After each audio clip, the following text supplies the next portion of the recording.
Hello dear student, आज हम 10th की दूसरी क्लास में मिल रहे हैं और इसमें जो टॉपिक है वो है सरफेस एरिया एंड वॉल्यूम। इसकी फर्स्ट हमारी क्लास जो हुई थी उसमें फर्स्ट टू 5 क्वेश्चन हम लोगों ने सॉल्व किया था। ये 12.1 एक्सरसाइज है और इसमें नेक्स्ट क्वेश्चन हम लोग आज सॉल्व करेंगे। ये क्वेश्चन नंबर 6 to 9 है। तो आइए क्वेश्चन नंबर 6 स्टार्ट करते हैं। फर्स्ट क्वेश्चन क्या है हम लोग रीड करते हैं। A medicine capsule is in the shape of a cylinder with 2 hemisphere stuck to each of its end. मतलब एक कैप्सूल तो आप लोग देखते होंगे, दवा लेते हो मेडिसिन में तो आप देखते होंगे उसमें कैप्सूल, तो बस उसी तरीके से कैप्सूल है वो आपके सामने ऐसे बना हुआ है। ये देखिए कैप्सूल आपके सामने बना हुआ है। The length of the entire capsule is 14 mm, यानी इसकी टोटल लेंथ भी गिवन है। And the diameter of the capsule 5 mm, इसका डायमीटर भी गिवन है। फाइंड द सरफेस एरिया, इसका हमें सरफेस एरिया निकाल के बताना कि इसकी सरफेस एरिया क्या होगी।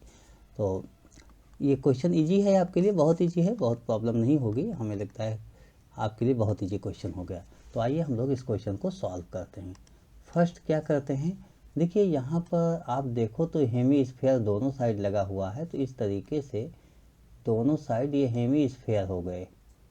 अगर देखा जाए तो ये हेमी स्फीयर हो गया। अब देखिए सिलेंडर की हाइट जो है h इक्वल टू तो ये हो जाएगी और यहाँ पर जो होगा तो रेडियस ही होगा, रेडियस। अच्छा, सिलेंडर की और हेमी स्फीयर की दोनों की रेडियस ये r ऐसे भी हो जाएगा। तो 2 यानी डायमीटर जो गिवन है, डायमीटर इक्वल टू 2r होता है। This equal to 5 mm given है दिस। यहाँ से आपको रेडियस इक्वल टू 5/2 मिल गया। ये सिलेंडर की भी रेडियस होगी और हेमी स्फीयर की भी रेडियस हो गई। अब हमें इसका सरफेस एरिया निकालना है, लेकिन सरफेस एरिया के पहले मुझे एच भी चाहिए। तो एच कैसे निकलेगा, देखिए मैंने ऊपर जो बताया है ये आप देखिए, एच प्लस आर मतलब लेफ्ट और राइट दोनों साइड है। जैसे आर ये हो गया, आर ये हो गया, आप ऐसे समझ लो कि दिस आर प्लस एच, ये टोटल आपके पास 14 गिवन है। तो हम यही लिखेंगे h plus r equal to 14, h plus 2r equal to 14, h equal to 14 minus 2r, 14 और 2r की वैल्यू 5 गिवन है। 14 माइनस 5 9 हो गया एच की वैल्यू। अब हम टोटल सरफेस एरिया लिखेंगे। सरफेस एरिया ऑफ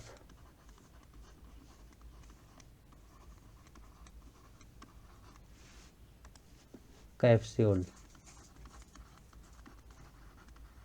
अच्छा, कैप्सूल किस फॉर्म में बना है ये आपको याद करना होगा, ये समझना होगा। तो सरफेस एरिया ऑफ कैप्सूल आप लिखोगे, देखिए ये कर्व सरफेस एरिया ऐसे सिलेंडर आपका बना हुआ था, सिलेंडर तो इस तरीके से था। जाहिर सी बात इसका यहाँ वाला हिस्सा तो आपको दिखेगा नहीं, यानी कर्व सरफेस एरिया आपको चाहिए। Curve surface area of cylinder this plus है, इस साइड एक हेमी स्फीयर लगा हुआ है, एक साइड एक हेमी स्फीयर इधर भी लगा है, 2 टाइम उसके बाद surface area of hemisphere इस तरीके से। देखिए हेमी स्फीयर है, अब जब 2 टाइम लिखते हो तो वो 2 हेमी स्फीयर, जैसे एक हेमी स्फीयर इधर हो गया, एक हेमी स्फीयर इधर हो गया, तो ये हेमी स्फीयर मिला के स्फीयर बन जाता है। खैर ठीक है, कोई बात नहीं, आप हेमी स्फीयर का भी फार्मूला लिख सकते हो तो भी चलेगा, वो 2 टाइम मल्टीपल हो जाएगा और कुछ नहीं। तो आगे हम लोग इसको प्रोसीड करते हैं, ठीक है। अब हम आगे जब इसको लिखेंगे तो ये ऐसे लिखेंगे, यहाँ पर आप curve surface area of cylinder 2πr/h, अच्छा आर दोनों का एक ही है, बदलेगा नहीं, प्लस 2 टाइम हेमी स्फीयर का फार्मूला होता है hemi surface of hemisphere, ठीक है। तो आपको क्या लिखना है, कर्व सरफेस एरिया, तो सरफेस एरिया क्या फार्मूला होगा, 2πr²। अब आप इसको देखो 2πr(h) प्लस 4πr²। यही बात मैंने कहा था कि वो रिपीट होके मतलब पूरा हेमीस्फेयर, 2 हेमीस्फेयर होगा तो स्फेयर बन जाएगा। अब यहाँ पर आपके पास जो कॉमन है कॉमन ले लीजिए, 2πr कॉमन हो गया, h प्लस 2r हो गया। सबकी वैल्यू पुट कर लेते हैं। 2 पाई की वैल्यू हम पुट कर लेते हैं, पाई की वैल्यू इसमें 22/7 हम पुट कर सकते हैं। h की वैल्यू हाइट हमारे पास आप देख लीजिए, हाइट h इक्वल टू 9, तो h की वैल्यू 9 पुट कर लेते हैं, प्लस है 2r 5 आपके पास है, ये गिवन ही था। अब हम इसी को कैलकुलेट कर लेते हैं, मीन्स सॉल्व कर लेते हैं। 2 इंटू 22 डिवाइड बाई 7 इंटू, देखिए ब्रैकेट में 9 प्लस 5 है, 9 प्लस 5 आपके पास 14 होता है, देख। और इसको जब कैंसिल करेंगे 7 2 जा हो जाएगा। अब हम सॉल्व कर लेते हैं। 2 into 2 4 into 22, 4 into 22 equal to 88 mm²। ये mm में गिवन था क्वेश्चन, तो mm², ये आपका आंसर हो गया इस पार्ट का। अब हम लोग नेक्स्ट क्वेश्चन सॉल्व करेंगे, तो आइए हम लोग नेक्स्ट क्वेश्चन की ओर मूव कर लेते हैं।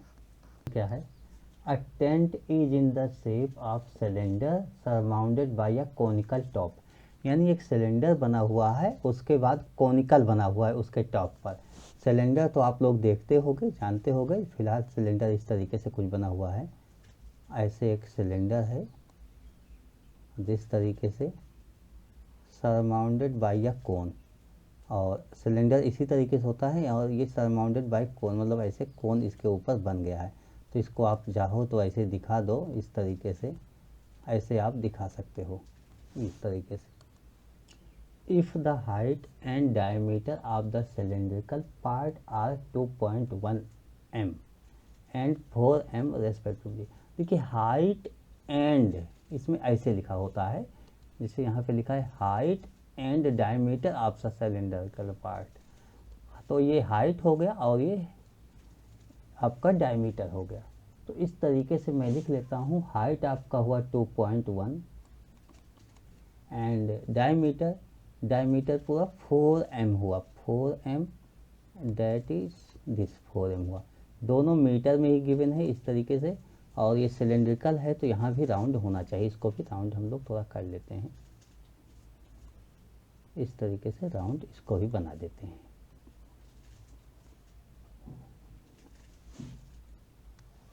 जब इसके आगे देखते हैं एंड द स्लैंट हाइट, देखिए slant height of the top is 2.8 m, इसका स्लैंट हाइट ये भी दिया गया है 2.8 m, दिस मीटर गिवन है। Find the area of the canvas used for making the tent also.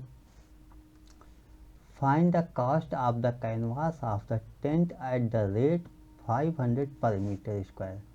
देखिए रेट इसमें क्या गिवन है, rate of canvas equal to 500 per metre square. Note, देखिए इसमें इन्होंने नोट भी दे दिया, note that the base of the tent will not be covered with canvas. ठीक है, इन्होंने दे दिया, अच्छी बात है। वैसे भी टेंट हाउस में नीचे वो बनाया जाता है, तो इसमें नीचे कैनवास नहीं लगता, और कुछ नीचे रखने के लिए हम लोग यूज करते हैं।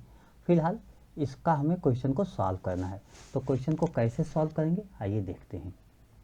सरफेस एरिया यानी कर्व में ही तो लगा हुआ है आपका कैनवास, तो आप लिखोगे कर्व सरफेस एरिया